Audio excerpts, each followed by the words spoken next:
We live in a world where silence feels uncomfortable and stillness feels wrong. The moment there's a pause, in conversation, in a line, in thought, our fingers instinctively reach for the glow in our pocket. The phone lights up and so does our brain. What once was a tool to connect has quietly turned into an addiction we rarely admit to. Every ping, vibration, and notification is engineered to hijack the most primitive system of our brain, the reward loop. Each time you check your phone and find a message, a like, or a new update, your brain releases a tiny surge of dopamine, the same chemical linked to pleasure, motivation, and addiction. The same mechanism that makes gambling thrilling or sugar irresistible. The irony is that we call it checking our phones as if we're in control. But neuroscience says otherwise. The more frequently we engage, the more the brain begins to expect those rewards. Over time, the absence of stimulation feels like withdrawal. You might not realize it, but the discomfort you feel when your phone battery is dying, the unease when you're disconnected, that's the early stage of dependency. And this dependency doesn't stay confined to our devices. It rewires our behavior. We lose the ability to sit still, to be bored, to think deeply without constant stimulation. The human mind wasn't built for non-stop engagement. Yet screens offer infinite novelty, endless scrolls, infinite videos, limitless loops of just one more. Social media, gaming, news feeds, all run on attention economics. Your time is their profit. Every design choice, the color of the notification icon, the delay before a like count appears, the autoplay feature, is there to keep your brain on the hook. It's not a coincidence that your favorite apps feel impossible to quit. They were built that way. But the deeper consequence lies in what's being replaced. Every minute you spend on a screen is a minute not spent observing the world, forming memories, or resting your mind. Studies show that overuse of screens alters gray matter density in areas linked to attention, emotion regulation, and decision-making. Your brain's wiring physically changes, adapting to rapid reward and short bursts of focus. This is why reading a long article feels harder now. Why real conversations feel slower. Why silence feels unbearable. We've trained our brains to crave constant stimulation, but in doing so, we've dulled the beauty of presence. The modern addiction isn't to substances, it's to stimulation. And the scariest part is how invisible it feels. Because everyone's doing it, it looks normal. But behind every compulsive scroll and phantom notification is a nervous system under siege, overstimulated, over-alert, and under-rested. Our ancestors stared at the stars. We stare at screens. They sought meaning in the vast unknown. We seek distraction in the small familiar glow. The world has changed, but our brains haven't. And until we realize how deep this digital dependency runs, we'll keep mistaking connection for captivity. The first step in understanding the side effects of screen overuse is admitting that it's not just about convenience. It's about control. Not of the device, but of the mind behind it. Every era reshapes the human brain in its own way. When humans learned to write, the brain evolved to process symbols. When printing arrived, it adapted to reading lines of text. But now, in the age of screens, our minds are being sculpted again, not by thought or language but by pixels. Every swipe, tap, scroll, and click is changing the architecture of the modern brain in ways we're only beginning to understand. Our brains were designed to live in the natural world, to follow the rhythm of light and darkness, movement and stillness, focus and rest. But screens have shattered those rhythms. The human eye evolved to track motion on the horizon, not glowing rectangles inches away. The prefrontal cortex evolved to make decisions with time to think, not react instantly to endless notifications. And the brain's reward system evolved for small, meaningful wins, not the rapid-fire dopamine hits of likes, shares, and viral loops. When you use a phone or computer, your brain receives microstimuli, constant bursts of novelty and reward. Each time something changes on the screen, the brain releases dopamine, reinforcing the desire to check again. The more this happens, the more your neural pathways adapt. The connections related to instant gratification grow stronger, while those linked to patience and sustained attention weaken. Neuroscientists call this neuroplasticity, the brain's ability to rewire itself based on experience. Normally this is a gift. It's how we learn languages, master instruments, and adapt to new environments. But when that adaptability is hijacked by constant digital stimulation, the consequences are subtle yet profound. Studies show that heavy screen users develop shorter attention spans, reduced working memory, and lower impulse control. Brain imaging of frequent smartphone users reveals decreased gray matter in the anterior cingulate cortex, the part responsible for emotion regulation and decision-making. It's not that we're getting less intelligent, it's that our minds are being trained to prefer distraction over depth. Think about how you consume content now. You skip through videos after a few seconds, scroll through headlines instead of reading full articles, multitask between tabs, apps, and notifications. Each of these actions teaches your brain that focus is unnecessary. And over time, it forgets how to do it. You might notice it when reading a book, that restless urge to check your phone every few pages, the invisible pull of curiosity toward something else. That's not just habit, that's rewiring. Even memory is being outsourced. Once we stored information in our minds. Now we store it in the cloud. Psychologists call this the Google effect, the tendency to remember where to find information rather than the information itself. Our brains are evolving to depend on external memory systems. It feels efficient, but it's changing how we think, recall, and connect ideas. Children and teenagers, whose brains are still developing, are especially vulnerable. Excessive screen exposure in early life disrupts the development of neural circuits for empathy, attention, and language. The overstimulation of digital media makes the real world seem slow, less exciting. When the mind is raised in motion, stillness becomes unbearable. And perhaps the most alarming change is emotional desensitization. With constant exposure to rapid content, our emotional processing dulls. The brain learns to expect quick rewards and dramatic stimulation, making real experiences, conversation, nature, even love, feel muted by comparison. But this isn't just doom and gloom. The same neuroplasticity that's reshaping us can also heal us. When we consciously unplug, meditate, read, or walk in nature, the brain begins to rewire again, restoring balance, rebuilding patience, reviving creativity. The human mind is astonishingly resilient, but it needs quiet to remember who it is. We used to think of technology as a tool we use. Now it's a tool that's using us, shaping not just our behavior but our biology. The real question isn't whether screens are changing us. It's how much we're willing to let them. Because every swipe you make, every notification you check, isn't just a moment of distraction, it's a neural decision. One that writes, cell by cell, the future of your mind.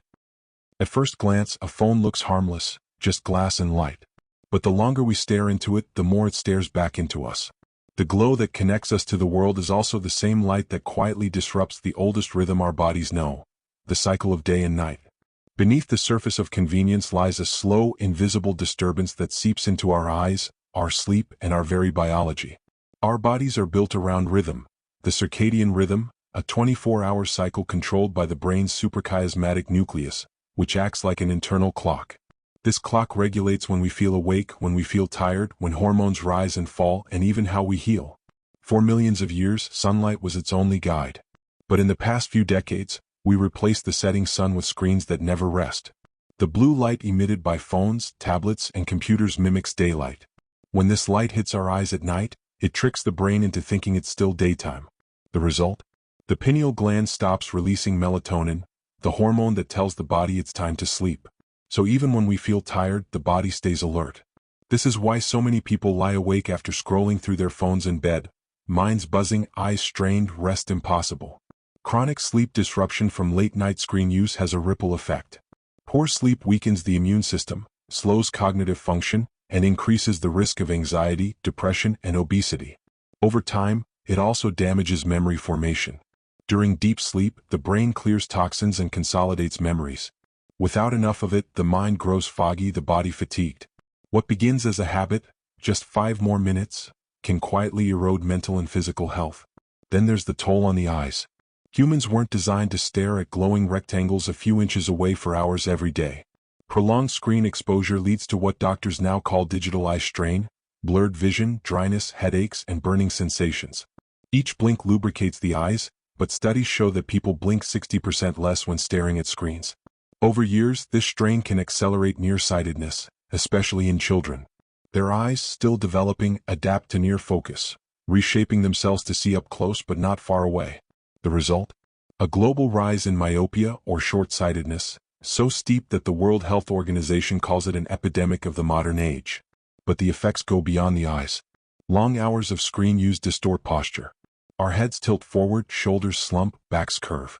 This position, sometimes called tech neck, strains muscles and compresses nerves.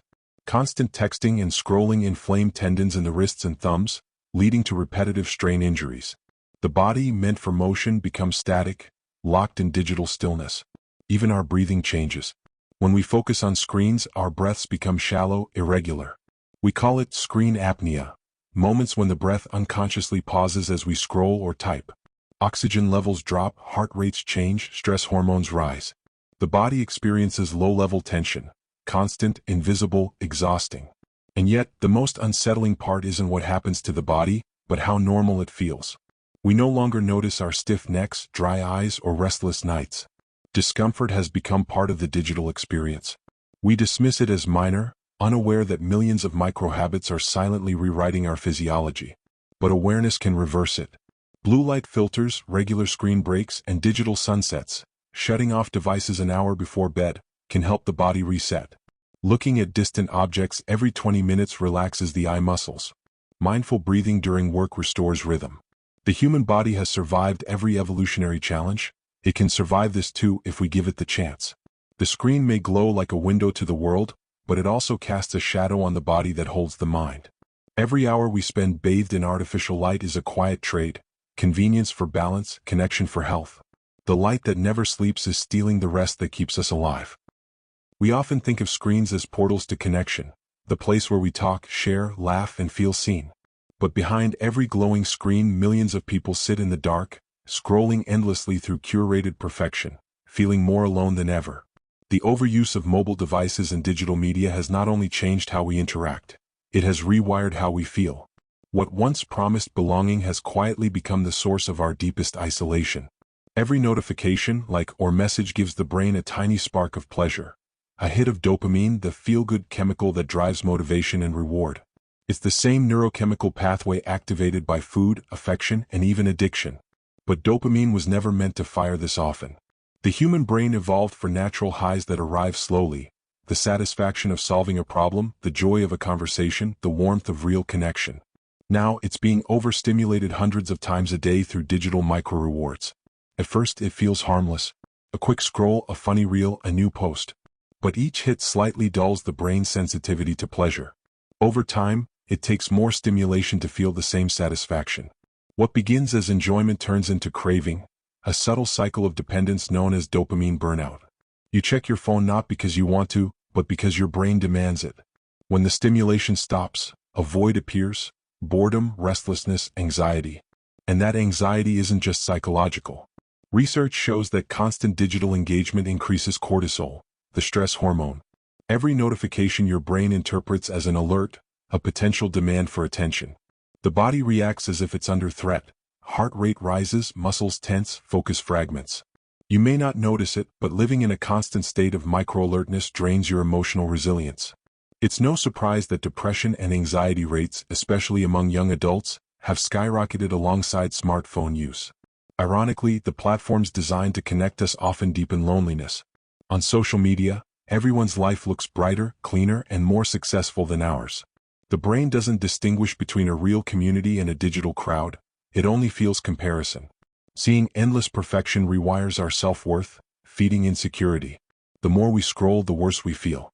And the worse we feel, the more we scroll, seeking validation from the same source that made us feel inadequate. Even our empathy is fading. Constant exposure to headlines, tragedies, and viral outrage desensitizes us. Psychologists call it compassion fatigue, the emotional numbness that comes from witnessing too much without acting. When suffering becomes content, we lose touch with the depth of our own emotions. Relationships suffer too. Couples sit together, both lost in separate screens. Friends talk less and text more. Eye contact, once the foundation of connection, is replaced by emojis. We are constantly connected, yet emotionally distant. Loneliness isn't the absence of people, it's the absence of presence. And then comes doom scrolling, the compulsive need to consume bad news. Our brains, wired for survival, are drawn to threats. Every negative story spikes adrenaline, keeping us engaged. The platforms know this. The more emotionally charged the content, the longer we stay. What began as a window to the world becomes a mirror of our fears. This emotional exhaustion, the constant cycle of stimulation and emptiness, leads to what psychologists call digital fatigue. It's that drained, hollow feeling after hours online. The sense that you've consumed everything but absorbed nothing. The world becomes overwhelming not because it's too big but because your mind has stopped resting. But the cure is simpler than it seems. Emotional recovery begins when we reintroduce stillness, silence, presence. When we sit with boredom instead of escaping it, the brain resets. Dopamine levels balance. Anxiety eases. The warmth of a real conversation, the sound of wind, the sight of someone's eyes, these reawaken the emotional circuits screens have dulled. The tragedy of the digital age is not that we've lost connection, it's that we've mistaken stimulation for connection. The likes, the scrolls, the endless engagement, they fill time, not hearts. The next time you reach for your phone in a quiet moment, ask yourself, what am I actually looking for? Attention? Comfort? Or simply a pause I've forgotten how to feel? Because the real danger of screen overuse isn't that it steals our time, it's that it steals our ability to feel alive within it. There was a time when our minds could wander, not aimlessly but freely, when silence invited imagination and boredom birthed ideas. But today our thoughts are interrupted before they can take shape. We live in fragments, half sentences, half focus, half attention, pulled apart by the ceaseless demands of our screens. The mind that once soared across oceans of thought now drifts, endlessly refreshing, endlessly distracted. Our ability to think deeply is not a luxury, it's the foundation of intelligence itself. But depth requires uninterrupted time, and time in the digital age is divided into notifications. Studies show that the average smartphone user checks their device more than 150 times a day. Each time we do, our attention resets, and it takes the brain nearly 20 minutes to fully recover focus. Imagine your mind as a window constantly being opened and slammed shut. That's what multitasking does to the brain. For generations, humans honed the skill of sustained attention, the ability to hold a single thought, follow a story, or solve a problem from start to finish. But in a world of endless scrolls, that capacity is fading. The constant switching between apps, texts, and tabs weakens the prefrontal cortex, the area responsible for decision-making and concentration. Psychologists call this continuous partial attention, a state of perpetual distraction where we're always alert, but never truly focused. Memory suffers too. Our short-term memory, which holds and processes information, works best when attention is stable. But when that attention is constantly fractured, information slips through before it can be stored. We forget names, lose context, reread the same paragraph 3 times. It's not age, it's overload. The brain isn't designed to process multiple streams of input every second. When we try, it prioritizes speed over depth, remembering bits, not meaning. Even creativity has taken a hit. Creativity doesn't come from constant input, it comes from stillness. It's in the pauses between thoughts that new connections form. But screens have erased those pauses. We fill every idle moment with stimulation, scrolling at red lights, checking notifications between sentences, opening new tabs before finishing the old. In doing so, we've silenced the part of the brain that daydreams, the default mode network where imagination, self-reflection, and insight live. This mental noise has another effect. It shortens our tolerance for complexity. When everything online is condensed into 15-second clips or 280-character summaries, the brain begins to expect simplicity. Long-form reading feels difficult. Deep conversations feel exhausting. Our cognitive endurance, the ability to sit with difficult thoughts or delayed gratification, begins to erode. We become impatient thinkers, craving immediate answers, losing the satisfaction of discovery. And this erosion isn't only psychological, it's physical. Brain scans reveal that excessive screen use alters gray matter density in regions linked to attention, empathy, and impulse control. The neural circuits responsible for long-term thinking weaken, while those for short-term reward strengthen. It's like training your brain to run sprints when life actually requires marathons. We've built a world that rewards quick reactions, not quiet reflection. The more we adapt to the rhythm of screens, fast, shallow, reactive, the less capable we become of deep, deliberate thought. The result? A generation that's more informed than ever, yet less able to think critically about that information. But it's not irreversible. The same brain that rewires for distraction can rewire for focus. Turning off notifications, scheduling screen-free hours, reading without multitasking, these are small acts of rebellion in a world built on interruption. Over time, the brain begins to heal. Neural pathways for deep focus grow stronger again. Silence becomes tolerable, then beautiful. Our minds are gardens. What we feed them determines what grows. When we feed them fragments, we harvest confusion. When we feed them stillness, we harvest clarity. The tragedy of screen overuse isn't that it makes us less intelligent. It's that it makes us forget how to use our intelligence. The tools meant to extend our minds have begun to replace them. And unless we reclaim our attention, we risk losing not just our memory but the very texture of thought itself. There was a time when human connection meant being present. when conversations carried pauses, eye contact, laughter, silence, all the small details that make us feel seen and understood. But today, even when we're together, we're not truly there. Our eyes flicker down to glowing screens, our words compete with notifications, and the people beside us slowly fade into the background of our digital lives. The screen, once a tool for connection, has become a wall of quiet disconnection. We live in an age where communication has never been easier, yet genuine connection has never been rarer. Psychologists call this the illusion of togetherness, a world where we are constantly in touch but emotionally out of reach. Texts replace conversations, emojis replace emotions, and seen replaces understood. It feels like connection, but it's only a simulation of it, shallow, instant, and fleeting. Science reveals a darker truth beneath this digital social life. Studies show that excessive screen use, especially on social media, alters how we perceive relationships and self-worth. Platforms built to connect us are engineered around engagement, not empathy. Every like, comment, and share triggers small bursts of dopamine, the brain's pleasure chemical.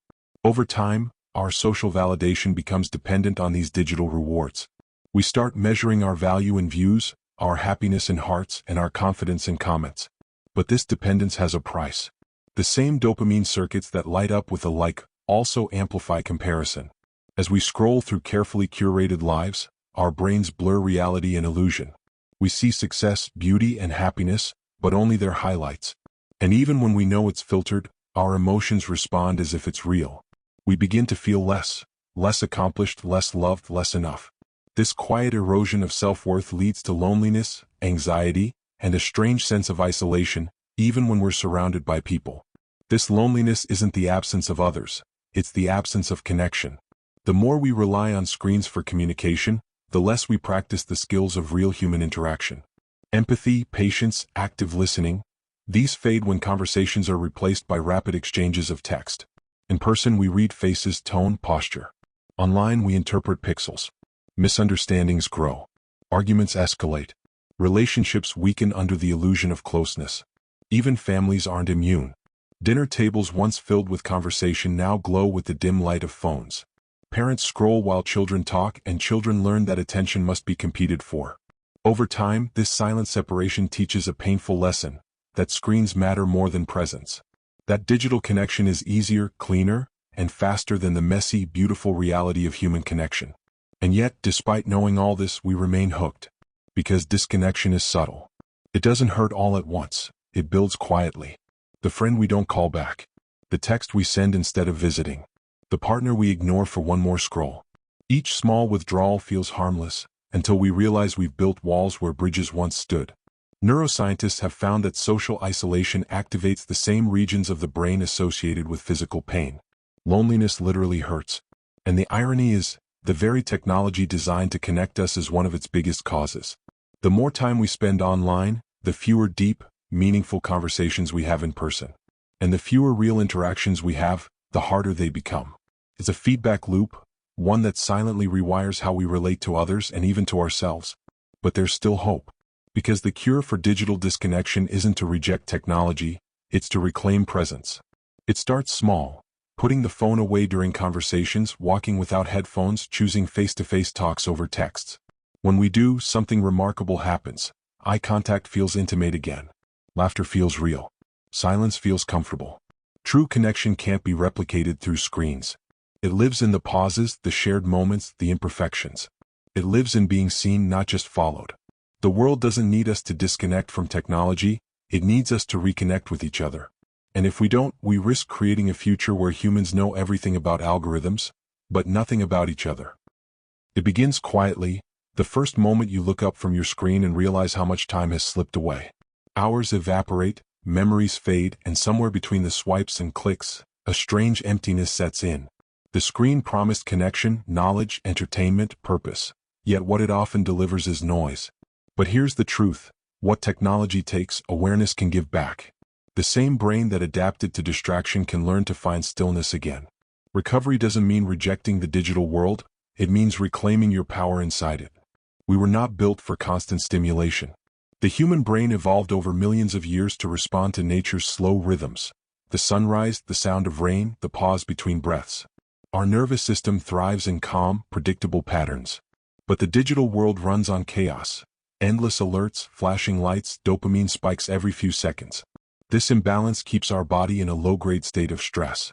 Recovery begins by breaking that loop. The first step is awareness, noticing how often you reach for your phone without thinking. Each moment of awareness is like a small light turning on in a dark room.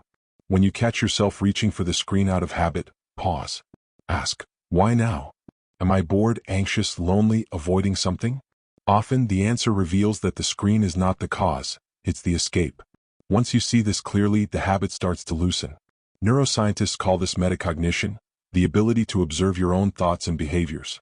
It's one of the most powerful tools in rewiring the brain. The next step is to reintroduce friction. Technology is designed for ease, one tap, one click, one swipe. That's why it's addictive. Add friction back deliberately. Turn off non-essential notifications, remove tempting apps from your home screen, set time limits, use grayscale mode. Make your phone less rewarding and your brain will slowly stop craving it. You don't have to abandon your device, you just have to make it boring again. Then reclaim your attention through focused spaces.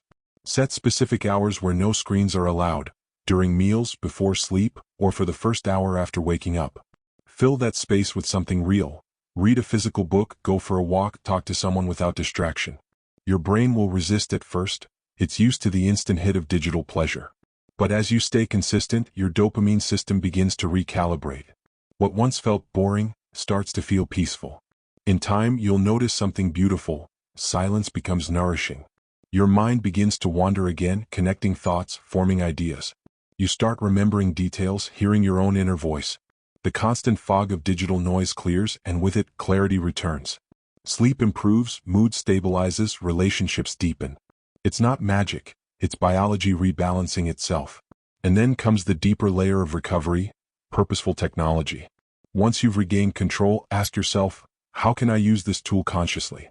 Technology isn't the enemy, it's a mirror reflecting our intentions. Use it to learn, to create, to share something meaningful, not just to consume. Be the master, not the product. Curate your digital world with care. Unfollow what drains you, seek content that inspires growth, and remember that algorithms feed on your attention. Starve the meaningless, feed the meaningful. Finally, reconnect. Not online but in the real, breathing world. Talk to people without a screen between you. Watch the sunset without trying to capture it. Let boredom find you because in boredom lies creativity. The moments we once filled with scrolling can become doorways to awareness, reflection, and depth. Recovery isn't a grand act, it's a series of quiet decisions. Each time you choose presence over distraction, you build a new habit. Each time you pause before you scroll, you take back a piece of your mind. Slowly, those moments compound into something extraordinary, a life you actually feel. The screens will never stop calling, but you can choose how you answer. Technology will keep evolving, but so can you. Because the greatest upgrade isn't the next device, it's rediscovering the human behind the screen. In the end, balance isn't about escaping the digital world, it's about learning to live within it, with awareness, intention, and grace. When you master that, the screen no longer owns your time. You do.